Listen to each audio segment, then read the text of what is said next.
Aflebaro ani nyankuma hau bisimila hoka bamanka kunafuni ale keneka hambe haketu nyini ke anajeparo ana aflebara jekulu bela jaralen fe kasangani anga kunafunu ulu watu yelemali ambe kunafuni bakuruba holube nyashi seda mo koninga nyangini kanyashi anga jamana ma hulika jo chama konikera jenselekinani bela jaralena sibiri temeni anga jamana ukono Kalabankuro du koro shifina ka huluka jakulumbe nonu uya lancement ke sibiri temeni hanga kunafuni no tumbe akeneka ubenye falikanye kunafuni ale kononala farkolonya je kunafuni hube talike anga fema foot nyama ni uye mamutu ture ni beba fama ko bavi halikoni tamake Cameroon jamana ka ni ngata inyada anga kunafuni charimba umununka baranya shilindo farkolonya je baroma Fleba ko hunde kunafuni bakuba we ayo bisimila kunafuni keneka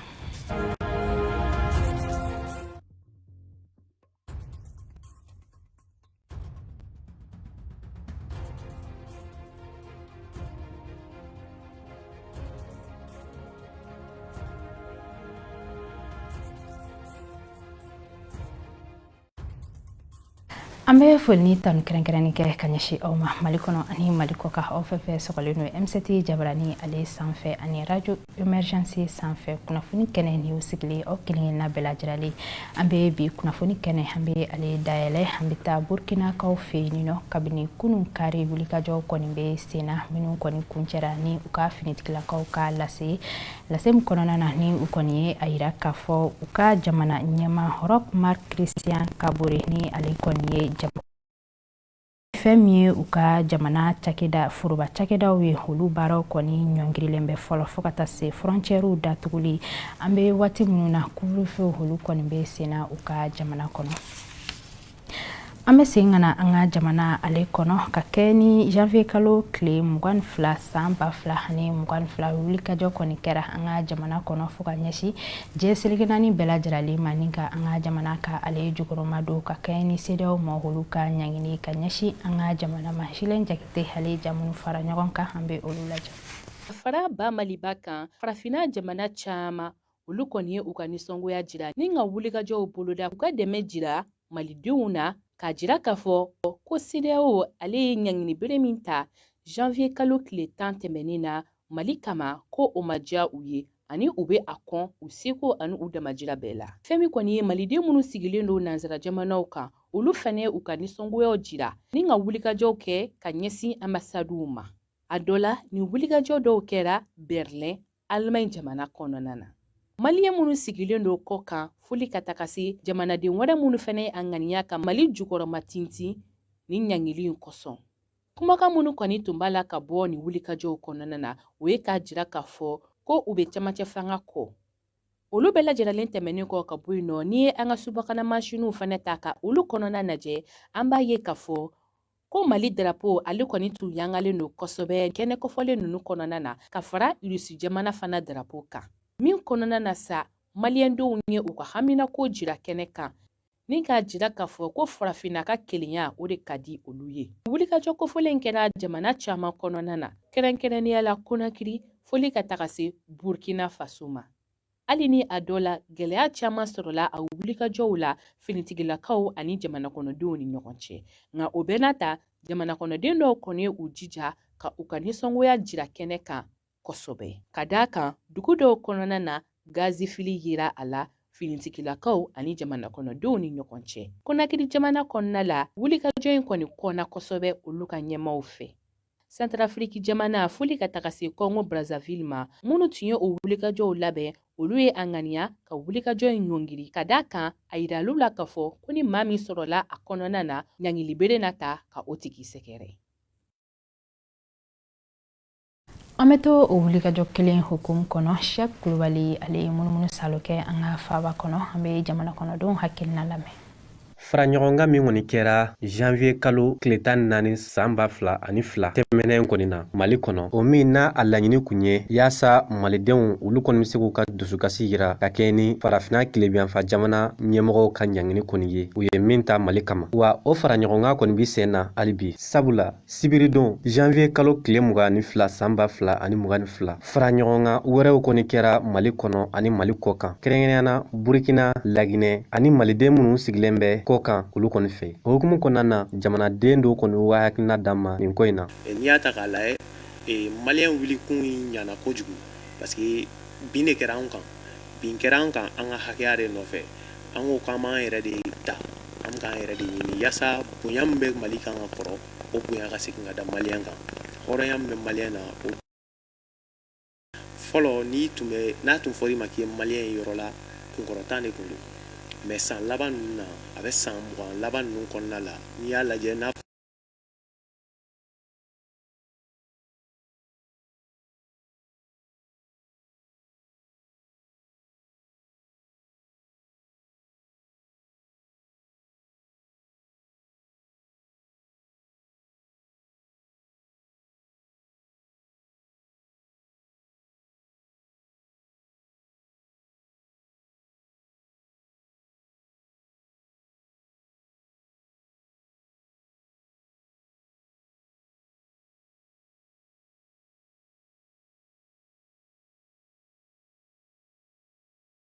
bi Mali sigilen don yɔrɔ min na, Mali sigilen don frontière caman de bɛ Mali kɔnɔ yan. Donc ne bɛ se ka min fɔ jamana ko in kan ani CEDEAO ka sanction ko in, ne bɛ se k'a fɔ nin sanction ninnu man ɲɛ. Ni mɔgɔ min ye Mali lajɛ nin gɛlɛya ninnu kɔnɔ k'i bɛ tila ka ko wɛrɛ ta ka Mali sɛgɛrɛ, vraiment nin sanction na waati man ɲɛ. Donc jama bɔra a diyara ne ye kojugu, hali n'o ye bɔli wɛrɛ kɛ tuguni a bɛ diya n ye. A bɛ CEDEAO mɔgɔw lasiran fɔlɔ, a bɛ diɲɛ yɛrɛ bɛɛ lasiran parce que diɲɛ bɛɛ siranna bi,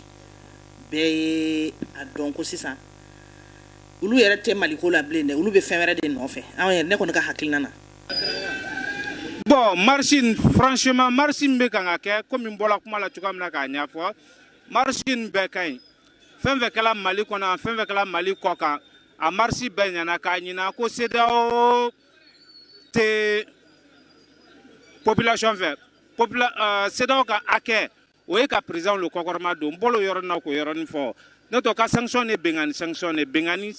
alakali yɛrɛ yɛrɛ lo. Farafin jamana a ka di ne an bɛɛ kɛ jɛ k'an bolo di ɲɔgɔn ma. Fɛn min ye CEDEAO ko ye, CEDEAO mana foyi la ka président yɛrɛ kɔkɔrɔma don. N'o tɛ CEDEAO mago tɛ jamana kɔnɔdenw na.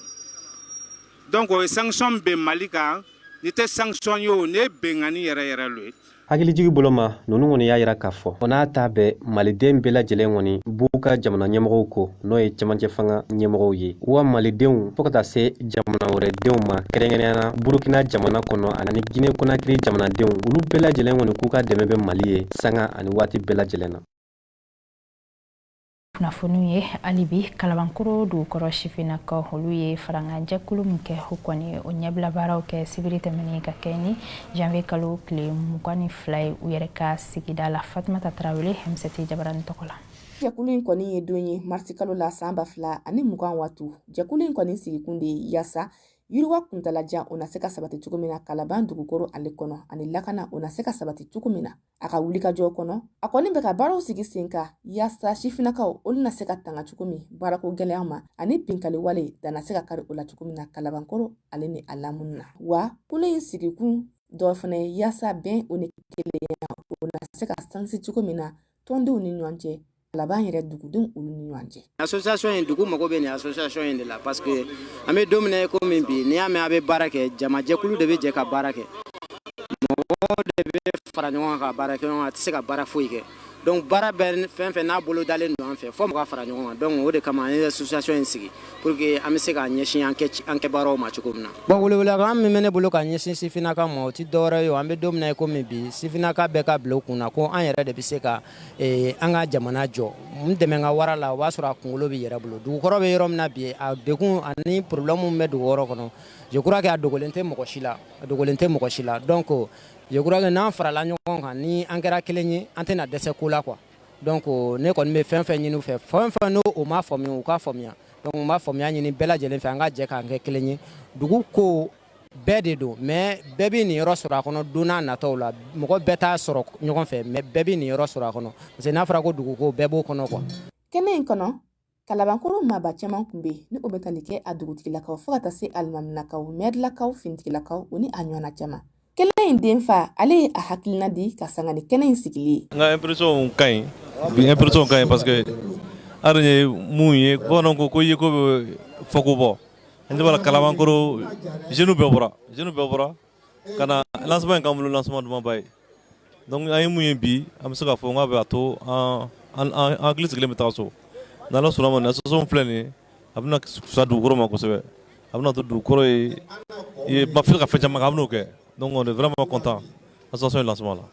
donc o tɛmɛnen kɔfɛ an ye association in dɛmɛ parce que n ye mun fɔ an ɲɛna n'i y'a mɛn dugu ka ɲɛtaga ye denmisɛnninw jɔyɔrɔba de b'a la tɔw jɔyɔrɔ b'a la mais denmisɛnninw jɔyɔrɔba de b'a la a kɛra cɛ ye a kɛra muso ye donc ka denmisɛnninw dɛmɛ ka jeunes dɛmɛ pour que u ka se k'u janto ka an b'a ɲini Ala fɛ n'o ɲɔgɔnna fɛn fɛn kɛra n'an bɛ se ka fɛn fɛn kɛ k'u dɛmɛ an b'u dɛmɛ. K'a yira aw la k'a fɔ ko kule in ɲɛma a ko ne ye wele bila ɲɛmaw bɛɛ ma kɛrɛnkɛrɛnnenya kalabankɔrɔ komini ɲɛmaw u bɛ se ka fara u kan cogo min ka u dɛmɛ yaasa ni jɛkulu min ni a kɔni sigin bɛ yiriwa o kuntalajan o sabatili la kalabankɔrɔ ale ni a lamunu na o na se ka sabati cogo min na kɛnɛ in kɔni kun cɛra ni ladala fɔliw ye.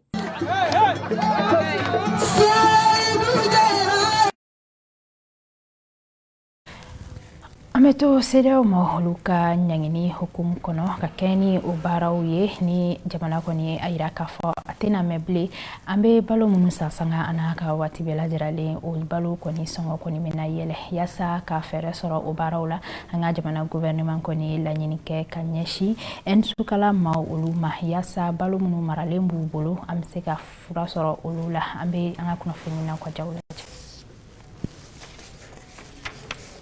ka koɲɛ ni dafa jamanaw sira gwereni ye Mali ɲɛ min ye dunfɛnw ye u sɔngɔ kɔni yɛlɛnna kosɛbɛ nka o ma to Mali gouvernement a ka i bolo jigin a yi wulila ni ka sukaro dilan cakɛda min bɛ a fɛ fila ɲɔgɔn na ni ka olu sɛgɛrɛ ka dɛmɛ don u ma wasa maliden a bɛ se ka lafiya cogoya min na. Ka d'a kan n'a fɔra olu gouvernement olu de ye wele bila maliden bɛɛ lajɛlen ma ko bɛɛ lajɛlen ka i bolo da i dusu kan CEDEAO maaw u ye kɔlɔlɔ min ta ni ka a sigi Mali kan ko bɛɛ lajɛlen ka sabali ni ka i tɔ to na dunfɛn sɔngɔ kɔni ka yɛlɛn o man ɲi wa o ti bɛn maa si ma welewele da kɛra gouvernement fɛ minisiriso min ni ale ɲɛsin bɛ jamana sɔrɔ ni a bɛ wele nanzarakan na ko ministère de l'économie et des finances ale kɔni ye min ye sɔrɔ bosobaw ye ka u lasigi ni ka kuma u fɛ dunfɛn ninnu fɛn kana fara u sɔngɔ kan kɛrɛnkɛrɛnnenya la min ye sukɔrɔ ye o sɔngɔ kɔni a yɛlɛn bɛ Mali fan dɔ fɛ waasa hali bi basigi a ka don Mali kɔnɔ nin sukoroko in sɔngɔ cakɛda fila ta min ye sukala ale ni sukala ka dɛmɛ don u ma waasa cogoya min na u bɛ se ka sukaro caman dilan maliden bɛ se ka lafiya cogoya min na.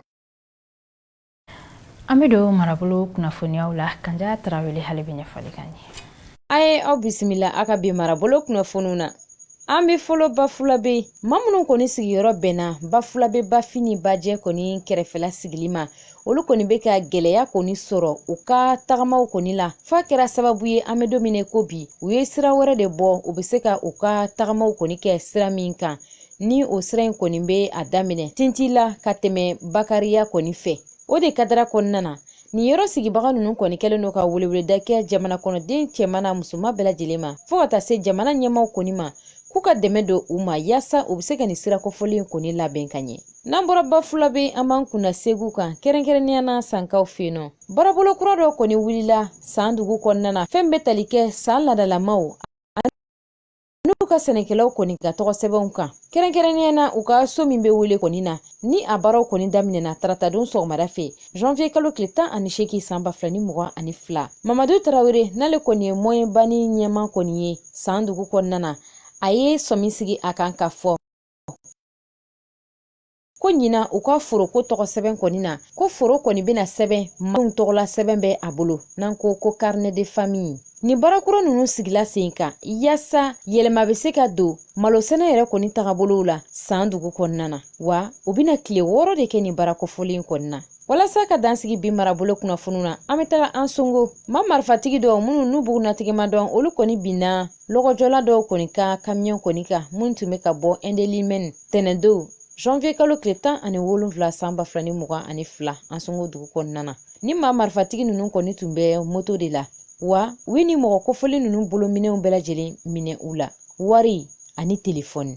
Ni ne bɛ dansigi a ka bi marabolo kunnafoniw na. O jaw de bɛ taa n'a ye jamana wɛrɛw ko kan ko kunnafoniw na min farala ɲɔgɔn kan Penda Sidibe ale fɛ. Côte d'Ivoire ministre ɲɛma Patrick Achi ale kun b'u ka dugu kurayan fan fɛ yaasa ka taa baarabolo dɔ kofɔ min musakaw bɛ t'i jɔ sefa wari miliyari caman na k'a ɲɛsi u ka dancɛ dugu sifinakaw ma. Ni baarabolo in kun de ye bingani wale jihadisme k'o kunbɛn nin dugu kofɔlen ninnu na ni ka sifinakaw k'ulu sen don jamana ka yiriwali la. O kɔfɛ a taara Tugbo mara la o min ni Burkina dancɛ bɛ kilomɛtiri 10 bɔ ɲɔgɔn ko bɔ. A y'i jɔ Kafolo mara la o dugu fitinin ninnu mɔgɔw bɛ t'u jɔ maa 2000 bɔ ɲɔgɔn ko la ni binganikɛlaw ye bingani wale ta k'a ɲɛsi olu ma siɲɛ 2 san 2020 ale ni san 2021 na. Hali n'o y'a sɔrɔ finitigilakaw bɛ yen nɔ kudayi a bɛ san 2 bɔ yen dugulamɔgɔw ka taabolow yɛlɛmara.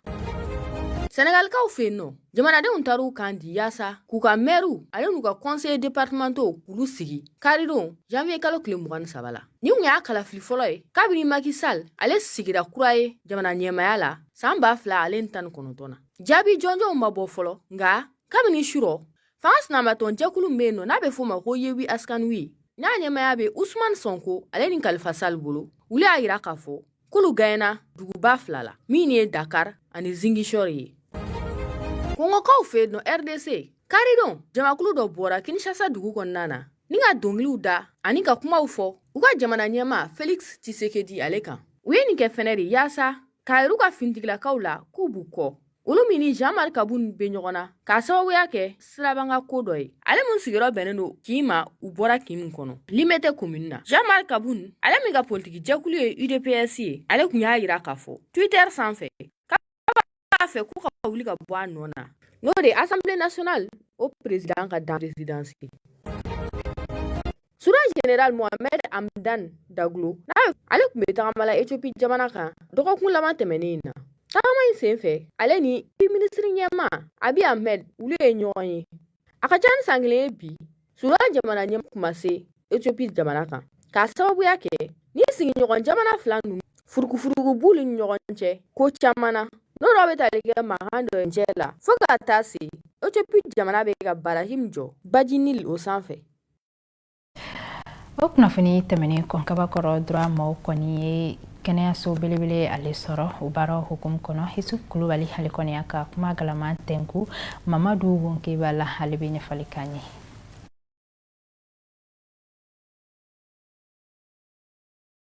Centre ye centre kura ye a dayɛlɛ a ma mɛn activité caman bɛ kɛ yan nɔ activité min bɛ kɛ yan ka ca dɔɔni a fɔlɔfɔlɔ ye min ye o ye consultation générale ye consultation générale bɛ kɛ yan nɔ fɛn fɛn ye soin sugu bɛɛ bɛ kɛ yan nɔ ka taa kɛ sérum don pikiri kɛtaw en tout cas fɛn fɛn soin a bɛɛ dɔ bɛ kɛ yan nɔ o kɔfɛ fana unité wɛrɛ bɛ yan nɔ n'a b'a fɔ min ma ko maternité la muso jigiyɔrɔ bɛ yen n'o ye accouchement ye peseliw bɛ kɛ yan nɔ den bolociw bɛ kɛ bange kɔlɔsi fɛɛrɛw olu bɛɛ bɛ kɛ an ka centre kɔnɔna na yan nɔ fo ka taa fɔ fɛn fɛn bɛ se ka kɛ maternité kɔnɔna na o bɛɛ bɛ kɛ an ka centre kɔnɔna na banabaatɔ sera anw fɛ yan nɔ a bɛ tɛmɛ kɛsi la fɔlɔ n'a taara kɛsi la a bɛ tigi ta a bɛ dépend a bɛ taa yɔrɔ min na n'a sɔrɔ a bɛ na médecine générale la donc o tigi bɛ d'a ma n'a sɔrɔ a kan ka taa maternité fana na o fana tigi bɛ d'a ma donc ni tigi dira ma a kan ka na yɔrɔ min na a bɛ bila ka na yɔrɔ la lajɛliw bɛ kɛ donc fɛn minnu kan ka kɛ fana donc olu bɛ sɔrɔ ka kɛ n panna yɔrɔnin dɔ kunna tagalen ɲɛfɛ fana an kɛn bɛ ka fɛn dɔ fana boloda n'o ye radiographie ani jolitaw o kɛyɔrɔ bɛ ka se ka kɛ an fɛ yan nɔ o ye projet minnu ye o ye dans le futur an bɛ fɛ ka olu ko jateminɛ folikan min kɔni bɛ ne bolo o ye tout d'abord o ye fréquentation de yɔrɔ min don yɔrɔ kura don fɔlɔ a ma lakodɔn kosɛbɛ yɔrɔ dun tɛ se ka lakodɔn ni titibukaw yɛrɛ fana tɛ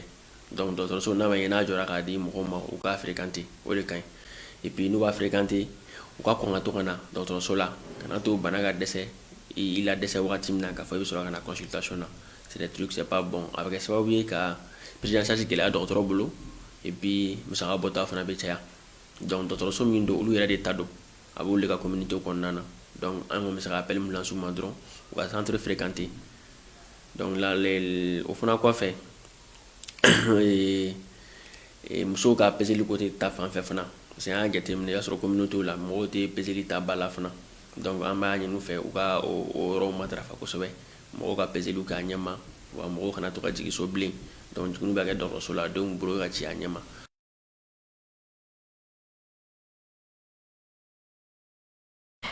kunnafoni kuncɛla fema foot ale ɲɛma kɔni tamakɛ Cameroon kaw fɛ yen nɔ ni ka taa i ɲɛda an ka kunnafoni carinbaw la minnu ka baara ɲɛsinnen don farikolo ɲɛnajɛ koɲɛw ma an bɛ o taamaw jaw lajɛ. An bɛɛ b'a dɔn k'a fɔ k'an bɛ wagati min ko sisan association des journalistes sportifs du Mali n'o ye AJSM ale kɔni ye taamakɛ ka na Cameroun kaw fɛ walasa ka na samatasɛgɛw senkɔrɔma tinti o wagati kelen na sa a dɛmɛbagaba dɔ min bɛ tali kɛ fédération malienne de football kan a ɲɛmaaba fana jɔyɔrɔ bonyana kosɛbɛ journalistes ka nali la Cameroun kaw fɛ o de hukumu kɔnɔ sa ni maa fila kɛlen ka ɲɔgɔn sɔrɔ dugu kelen kɔnɔ a kun ka kan fédération malienne de football ɲɛmaaba n'o ye Mamutu Ture Bavier a ka taamakɛ ka na journalistes jabala la walasa ka na bonyamasegin kɛ kun ani k'u fo u ka baara la cogo min na samatasɛgɛw bɛ se ka yanga sɔrɔ nin kɛnɛ kofɔlen kan. Ni tagama min kɛnɛ yɛrɛ sigilen yan'u ka baaraw dabɔ sa sanga kelen ta sibilakɛla ka ɲɛsin Banu Magaji ma n'ale yɛrɛ kun ye Kulukoro ligi président kɔrɔ ye o baaraw tɛmɛnen kɔ hakilina falen caman kɛra o hakilina falen tɛmɛnen kɔ sa an y'an ka kuma galamani tɛnku fédération malienne de football ɲɛmaaba la n'o ye Mamutu Ture Bavier a ɲɛfɔli k'a ɲɛ.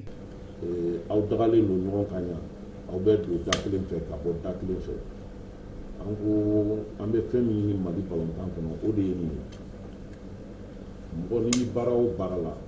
ni maa wɛrɛw bɛ jɛ k'a kɛ aw k'aw bolo di ɲɔgɔn ma parce que fɛn min y'aw jɛ o ye balontan in de ye min bɛ se k'a to balontan in bɛ san sɔrɔ mais n y'a fɔ bɛɛ lajɛlen ɲɛna an nakun tɛ 8e de finale ye sira dɔ don pour que i ka sanayɛlɛ sɔrɔ f'i ka tɛmɛ ale fɛ nka ka an kalifa Jabaru masa la n'o ye Ala ye k'a ɲini a fɛ ka Mali balontan dɛmɛ min bɛ se k'a to an bɛ sanayɛlɛ sɔrɔ mais sanayɛlɛ sɔrɔli a fanba bɛ an yɛrɛ fana bolo n'o ye an bɛ k'an ŋaniya kɛ kelen ye ka taa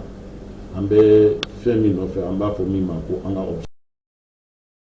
la k'olu ka balontan an dɛmɛ ka balontan in nadilan olu de y'a conseillé an ye mais tiɲɛ ka di Ala ye an taara Antalya a ye baara min kɛ o wagati kɔnɔ o y'an nimisi wasa comme ani balontannaw delila ɲɔgɔn na ne yɛrɛ y'a fɔ n ka mɔgɔw ye n ko kuma an k'a to a ka Coupe d'Afrique in kɛ o kɔrɔ tɛ k'a fɔ ko an jɔra aw la n nana ka na fɔ président ye o yafa ɲini kɛ aw fɛ baara tɔ minnu bɛ ɲɛfɛ a ka d'an bɛɛ lajɛlen ye an maliyɛn damaw de ka se k'an ka baara kɛ min bɛ se k'a to an bɛ bonya ni sankɔrɔtaw sɔrɔ baara kɔnɔna na. Ale ka kɔrɔfɔ tɛmɛnen kɔnɔ an sera AGSM ɲɛmaaba ma n'o ye Umar Baba Traoré a fana ye hakilinata di. Coronavirus daminɛlen a ye ko caman surusa la o de hukumu na n'i y'a lakɔlɔsi fédération caman ye fond Covid n'a fɔ ma ko fond Covid la fédération damadɔ ye wari d'u ka mɔgɔw ma fédération 17 Afrique la o fédération 17 la Mali de ka wari dita cayara a ka journalistes ma ni tɔ bɛɛ lajɛlen ye o ye bɛnna miliyɔn 5 ma CAN kɔnɔna la an qualifié a nana miliyɔn 10 d'an ma min ɲɔgɔnna ma deli ka kɛ yɛrɛ fédération 10 fédération mais AGSM ma donc o fɛnɛ kɛra ko ye min diyara an ye donc ni Bavier nana an ka